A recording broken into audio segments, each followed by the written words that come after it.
ہندوستان میں ایک سلطان ایسا بھی تھا کہ جب تک زندہ رہا انگریزوں کو ایسا لگا کہ وہ ہندوستان پر کبھی قبضہ نہیں کر سکتے۔ لیکن ایک انگریز افسر نے جب اس کی لاش قلعے سے باہر دیکھی تو اس نے کہا کہ اب ہندوستان ہمارا ہے۔ یہ بر صغیر میں انگریزوں کے لیے آخری بڑی رکاوٹ تھی۔ یہ 1760 عیسوی کا ہندوستان ہے۔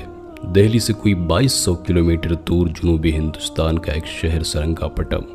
اس شہر کے ایک مینار پر بنے کمرے میں ایک عجیب سی ایکٹیویٹی چل رہی ہے۔ ایک 10 سال کا لڑکا بڑی جانفشانی سے ایک ریتی کی مدد سے کھڑکی کی سلاخیں کاٹ رہا ہے اور اس کے ساتھ بیٹھا اس کا 5 سالہ بھائی آنکھوں میں خوف بھرے اسے دیکھ رہا ہے۔ بڑے لڑکے نے کھڑکی کی سلاخیں کاٹی، پھر کھڑکی سے ایک رسی باندھ کر نیچے لٹکا دی۔ اس نے اپنے بھائی کو پیٹھ پر لادا اور رسی کے ذریعے سے نیچے اتر گیا۔ کچھ ہی دیر میں سارے سرنگا پٹم میں ہاہاکار مچ گئی کہ حیدر علی کے دونوں قیدی بیٹے ٹیپو اور کریم فرار ہو چکے ہیں۔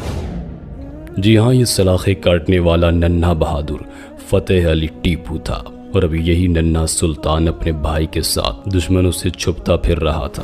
وجہ یہ تھی کہ ٹیپو کا والد حیدر علی، جو میسور کے راجہ کا سپہ سالار تھا، اپنے مخالفین کی سازشوں کی وجہ سے باغی قرار پا چکا تھا۔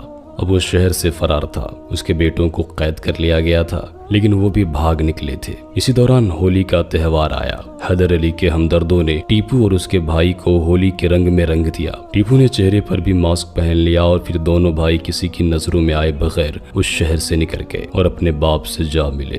1 سال کے اندر اندر ٹیپو کا باپ حیدر علی میسور کا حکمران بن چکا تھا اور ٹیپو ولی عہد۔ لیکن حیدر علی کا 21 سالہ دور حکومت دشمنوں سے جنگ و جدل میں گزر گیا، اور جب 1782 میں حیدر علی کی وفات کے بعد ٹیپو تخت نشین ہوا تو یہ مسائل اسے بھی منتقل ہو گئے۔ میسور کی حکمرانی پھولوں کا بستر نہیں، کانٹوں کی سیج تھی۔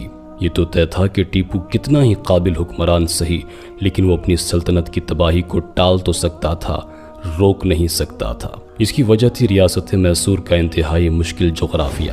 وہ صوبے جو آج بھارتی اسٹیٹ تمل ناڈو، کرناٹکا اور کیرلا کہلاتے ہیں، ان کے بہت سے حصے ریاست میسور میں شامل تھے۔ دیکھنے میں یہ ایک بڑی ریاست تھی، لیکن اس کے ساتھ مسئلہ یہ تھا کہ اس کے 3 انتہائی خطرناک دشمن اس کی سرحدوں پر ہی بیٹھے تھے۔